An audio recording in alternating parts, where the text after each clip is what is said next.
More than 2,000 inmates in the United States have been exonerated and released from prison since 1989.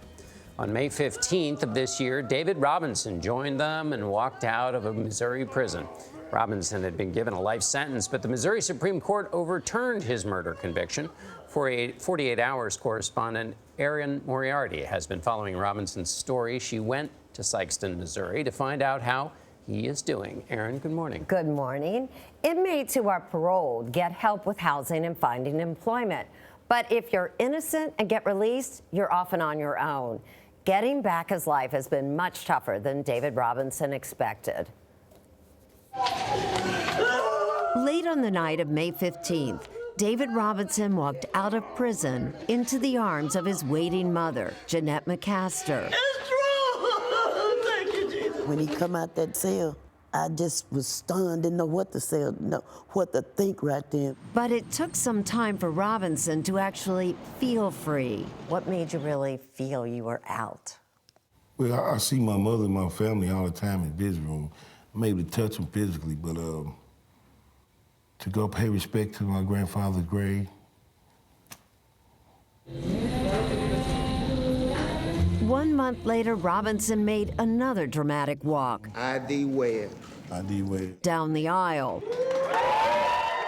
Cheered on by his lawyers, family, and friends, David Robinson married longtime girlfriend Pat Jackson, who never gave up on him during the 18 years he was incarcerated. I knew she could have probably moved on. In fact, I asked her to, but she wouldn't. I mean, you must really love this guy to stick with him as long as you have. Yes, ma'am, I do.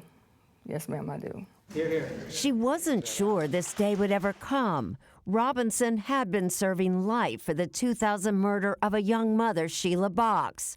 There was no physical evidence tying Robinson to the crime, just the testimony of two government informants who later admitted they lied. And in 2004, another man, Romance Mosby, confessed to shooting the victim during a botched drug deal. But this past February, a special master appointed by the Missouri Supreme Court ruled what Robinson had been saying all along, that he was an innocent man. Today, Robinson's in a world he no longer recognizes. When David was first arrested, Bill Clinton was president, and Amazon was a book company. And now, says Robinson's lawyer, Jonathan Potts, he's a middle-aged man with nothing. He had no money in his pocket. He didn't have a home. He didn't have credit.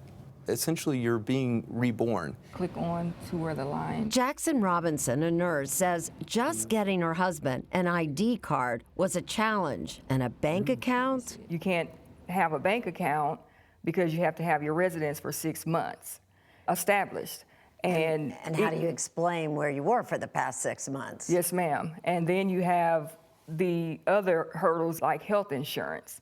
One of the questions that they ask is, have they been incarcerated? So you have a harder time getting health insurance. The couple now lives in Sikeston, Missouri, where Robinson is looking for a job. But applications are all online, and it's a little slow going. I'm free. And while Robinson has left prison, it hasn't quite left him. We were in a department store shopping for something to wear, to the wedding. He had paid for his stuff, but the clerk forgot to take off the sensor. And so once he went, to the door, then the alarm started going off. And so he threw his hands up in the air. His instinct was, I didn't do it. Robinson knows the odds of staying free are against him, but he's determined to beat them. My late grandfather said, you could have called me a young fool, but you ain't gonna call me an old fool. So I'm gonna start the rest of my life living it differently than I did the other part of my life. So Robinson went into prison at 32. He's now 50 years old. And here's the kicker. For inmates in Missouri who are freed because of DNA tests prove their innocence, there's state funds. You get $50 a day. But for Robinson, released after a judge determined a detective bungled his case, nothing.